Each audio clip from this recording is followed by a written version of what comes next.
The title is My New Apartment, written by user MPZ1968 on Reddit through r/free horror stories.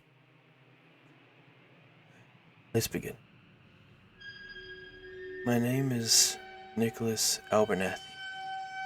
My friends call me Nick. I'm 32 years old with a very, very, very sound mind. I am not crazy. Although, crazy people don't know they're crazy. I'm 99% sure I'm not. About a year ago, I lived at 253 Dead Man's Lane in a small town in Delaware. I can't remember the name, but that's where the story takes place. There's a reason they call it Dead Man's Lane. I know that now. I don't live there anymore. I now reside in an undisclosed location due to the events that occurred at my previous residence. I don't want them to know where I am. I hope you understand. The town was a very small town. A one-stoplight town.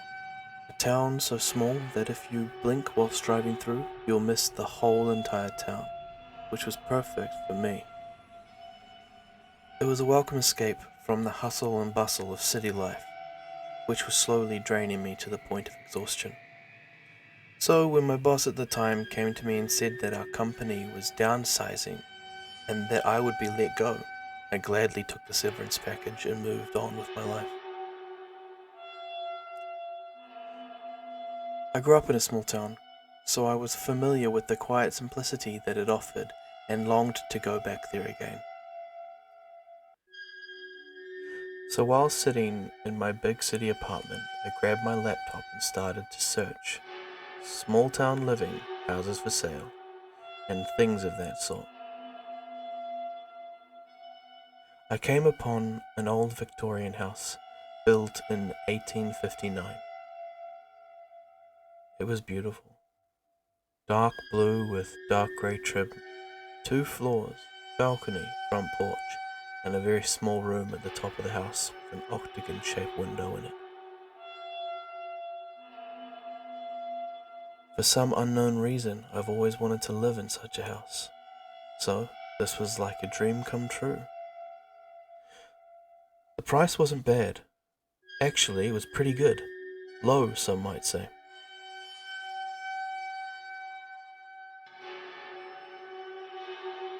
So I called the number displayed in the ad and made arrangements with the older gentleman on the other end to come visit the house in 3 days.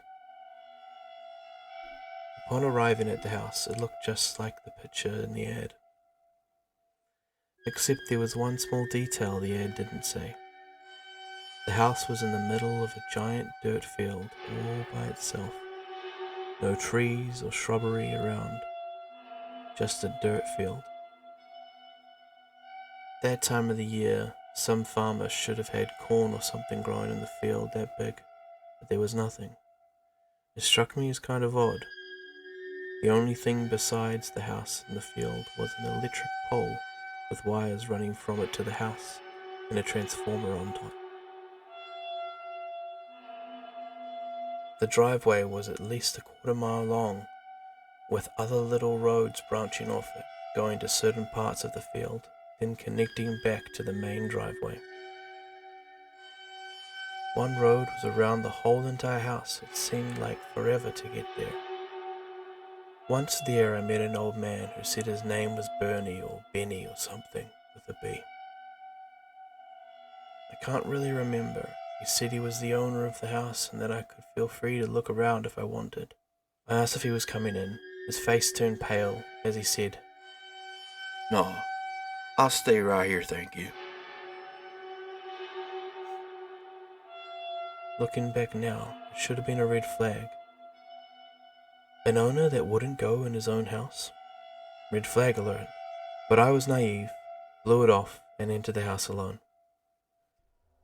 I expected it to be a little run down and dirty given the dirt field that surrounded it, but to my surprise, it was immaculately clean, completely furnished, and looked like something straight out of a magazine.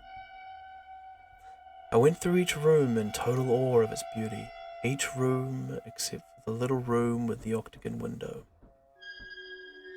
I couldn't find a door or staircase leading to it. This too I found a little odd. And the basement. I've never been a big fan of basements, so I figured I'd go check it out at some point. I met up with the old man outside and we discussed and agreed on a price.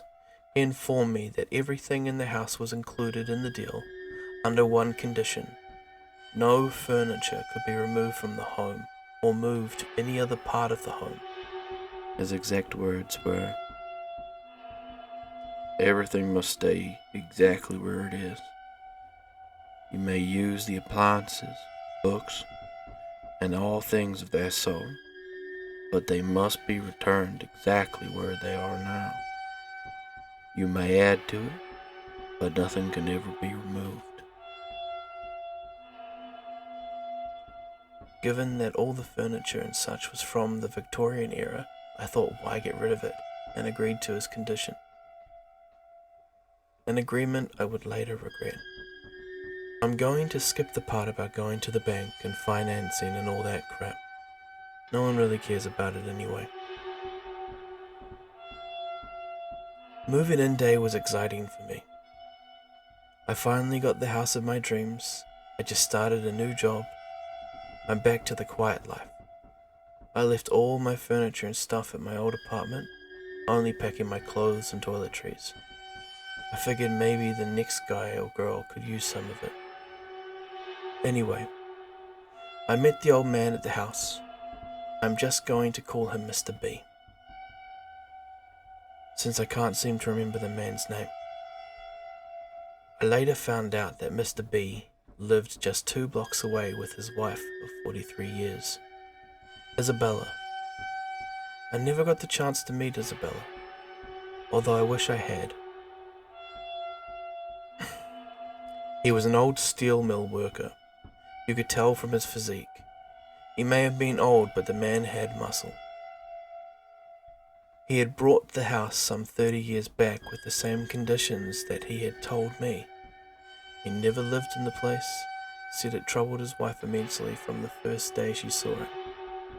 He tried to sell it many times before, but the deals always fell through for some reason.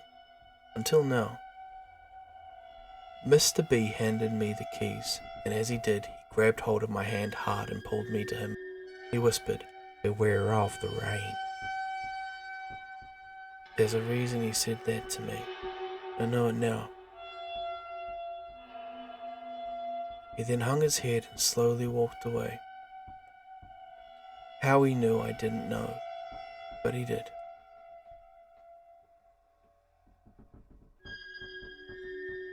The first couple of weeks in my new house were rather uneventful.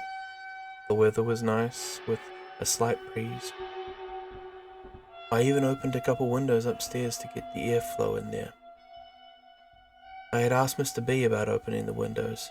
He said that it was fine since they were part of the house, not a possession within the house. So I left them open for a few days. On my first night, since the place was fully furnished, I hung up my clothes, which took all of 20 minutes. I put my shampoo and such in the master bedroom, which was almost as big as my bedroom. Then went to the local grocery store for some food and drinks. I can't remember the name, it's not really important. Spent the rest of the time checking out each room one by one and seeing everything in the house that it had to offer. About a week or so later, I finally found the door that led to the little room with the octagon window. It was a secret door panel hidden in the closet of the room that I had decided to make my bedroom. For some unknown strange reason, something told me to push the back of the closet, so I did. The door swung open, revealing a spiral black metal staircase that led to said room. It was a very small room, about the size of a walk-in closet by today's standards. In said room was a very old desk positioned just under the octagon window and a stand-up lamp to its left. Old wood planks for walls, as well as the ceiling. The floor was what looked to be brand new hard wood, so I decided to make it my office, the place I would do my writing since I had a great view of the dirt field out my window. What better place to draw inspiration from? That's a joke, by the way. The rest of the house consisted of 5 bedrooms, a huge kitchen, a parlor, a living area, 3 full bathrooms, a study, and a basement. Oh, that basement. I decided to check it out one night. I was bored and needed something to do. That was a bad idea. The basement was kinda creepy. What am I kidding? I'm lying. It was fucking creepy. The door to the basement had little holes along the edges, top to bottom, and right side of the door like someone had nailed it shut at one point. The stairs leading down to the basement were old and rickety, and would probably fall apart at any given moment, unlike the rest of the house that was immaculately clean. Like I noted in my previous passages, the basement, however, was not. There was dust and dirt, cobwebs everywhere. It had a strange odor. I didn't know what it was at the time, but I do know now. Along the far wall, there was a series of 5 file cabinets covered in dust over to the right. It looked like 2 metal surgical tables covered with white sheets. In the middle of those tables were a small stand, a large glass container with tubes running out of it, and some kind of pump machine behind it. All kinds of knives, gloves, masks scattered all over the floor. It looked like no one had been down here for ages. I ran up the stairs quickly as I could, shut the basement door, and I never wanted to go there again. What was that place?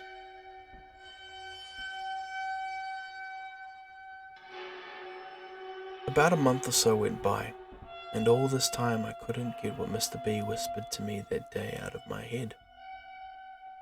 So every morning while drinking my coffee, I would check the weather app on my phone to see the conditions for the day.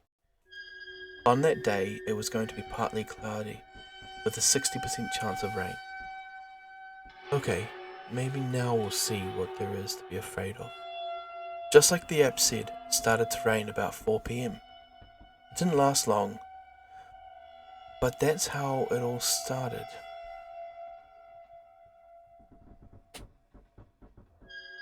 I was in my office, the rain started to fall. Almost as soon as it did, I started to hear music. Not today's music, but orchestra music. Big band music. I didn't even have a radio up there. I'm in the middle of a field, so it couldn't be a car. I started to get concerned. Where was it coming from? So I walked down the spiral staircase to my room, still hearing it play. I walked into the hallway to the room across from mine. As soon as I put my hand on the doorknob, the music stopped, and so did the rain. That was weird, I remember thinking. Must have just been my imagination. Something like the rain hitting the gutters somehow making acoustic sounds of music, or something like that.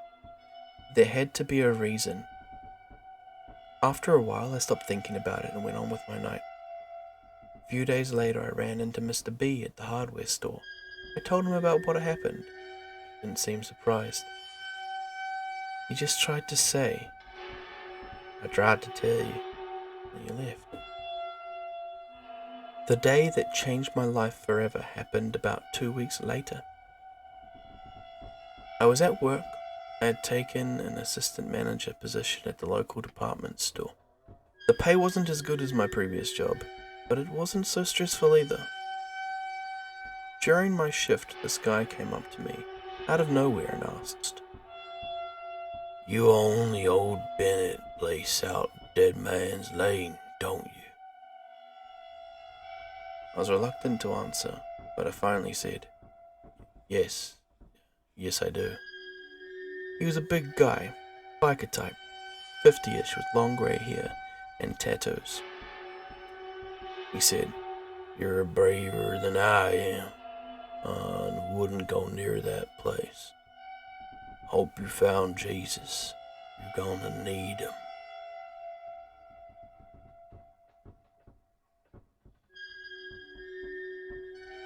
The ride home that day was unsettling. Everything that happened was starting to get to me. I was nervous to go home.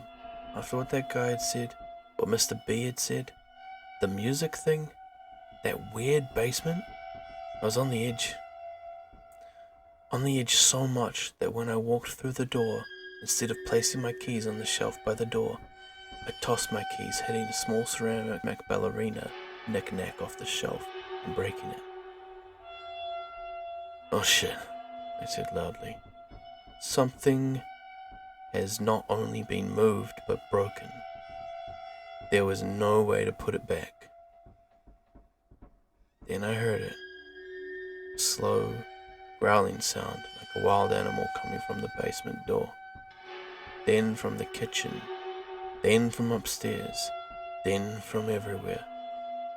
I couldn't take it anymore.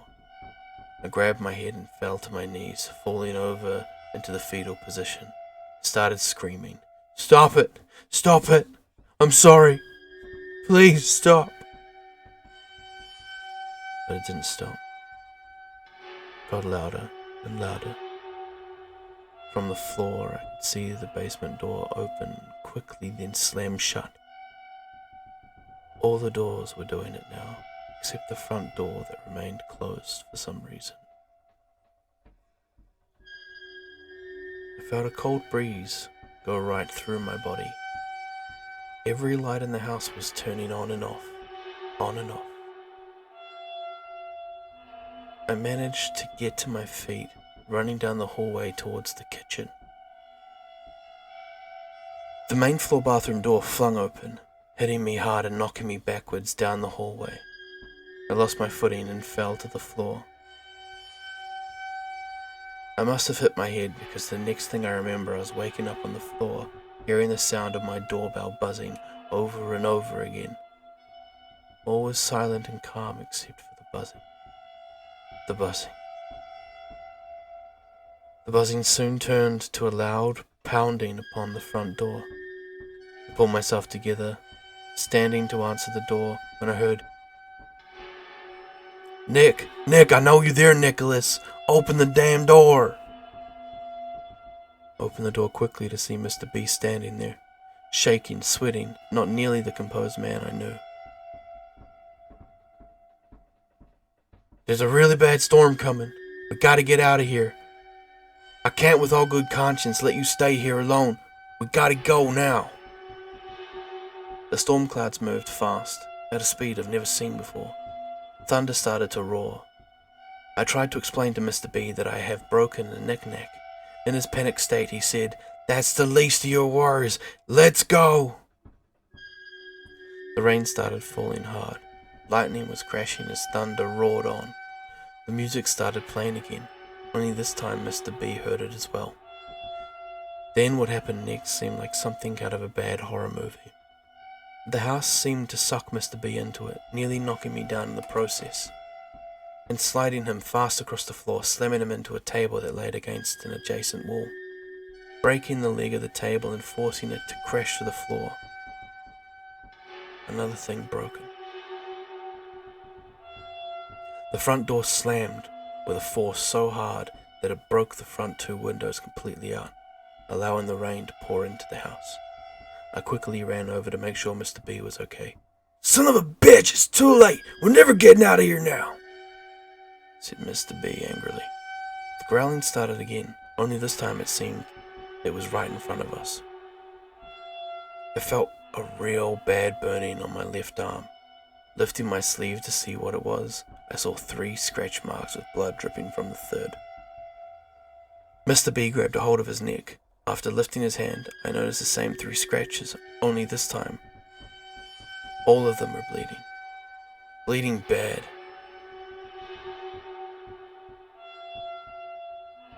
It seemed like the house was coming alive. Mr. B screamed, "Upstairs! We must get upstairs!" A lightning bolt hit the electric pole outside, causing the whole house to go black. Now in total darkness, hearing that music, hearing that growling, and both of us bleeding, I quickly pulled out my phone to turn on the light so we could at least see by then. Mr. B's phone was broken in the crash. I turned on my light, only to notice the cellar door slowly opening by itself, the growling getting louder, and what appeared to be a black mass of goo pouring from the basement door and heading in our direction fast. I screamed, "Look out!" and grabbed Mr. B by the arm and pulled him out of the way, barely escaping the goo.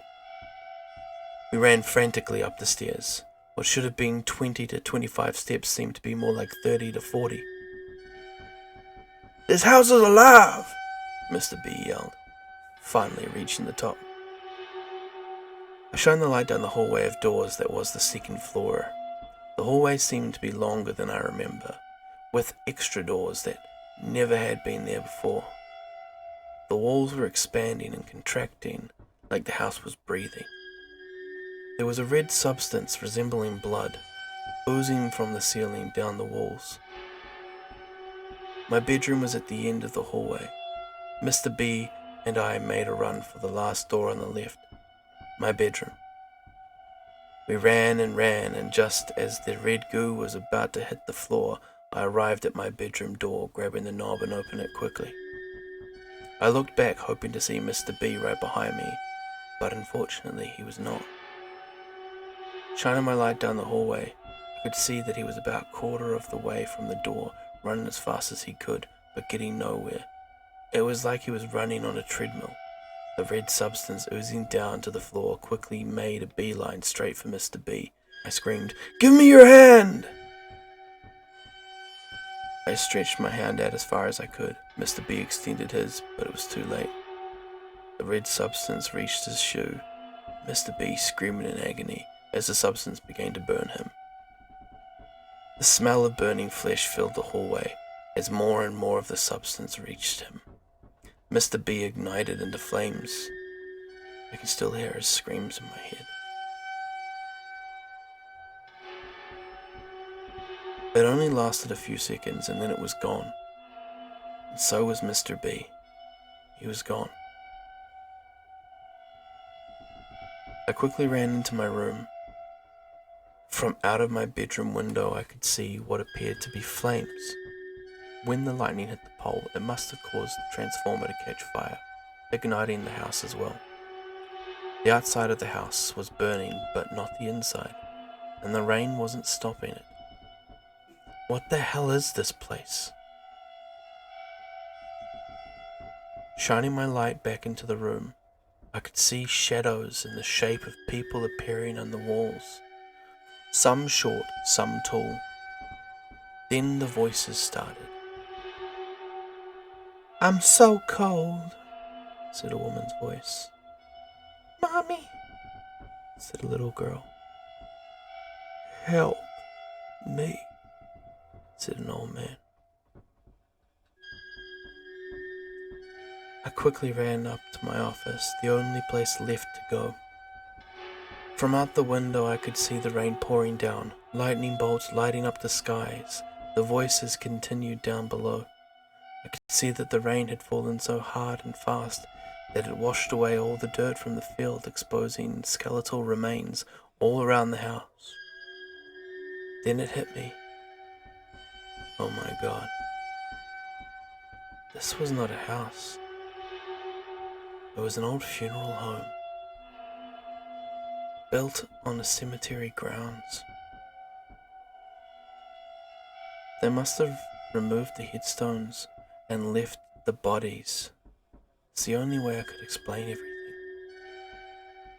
In shock, I stepped backwards, my back hitting the wall and sliding down into a sitting position. My phone had fallen onto the floor, and the light just happened to be shining on the doorway to the room. I mumbled to myself, I didn't know. Out of the corner of my eye, I could see a black mass in the shape of a person crawling through the doorway and over to me. It was shrieking a horrible sound. It looked like it was reaching tongue-like hands out, as if it was trying to choke me. Totally exhausted, I put my hands over my eyes and screamed as the shadows were engulfing the room. Somebody somewhere must have seen the flames and called the fire department. After speaking with a couple of people and the police officials, I gathered that when they found me, I was in the basement, lying on one of the tables, mumbling to myself. I don't recall any of that. Mr. B's body was never recovered. I told this story in full to the police and some guy dressed like Judge Judy, and they all just looked at me like I was crazy. I am not crazy. After all of this, I got a new apartment. I really like my new apartment. It's kind of small, like a studio apartment. I've got a bed and a dresser, a nightstand and a lamp. Best of all, the rent is free. My neighbors are nice. A little quirky, if you ask me, but nice nonetheless. There's a TV that we share in the living room, a game room where we gather and play cards or ping pong, and other games of that sort. I have my own bathroom, which is nice. The food is included. I mean, it's mostly just mash, but still, food. Security here is tight. There are cameras everywhere. And there are rules.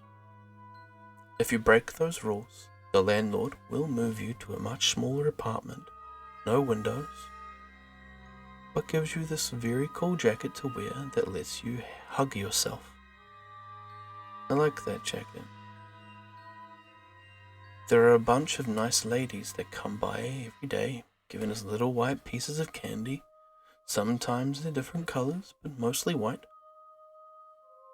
Sometimes they even come at night.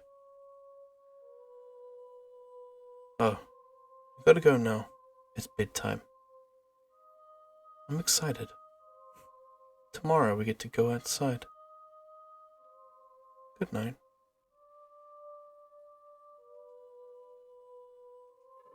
Thank you for watching. Please subscribe for more videos. Have a good night.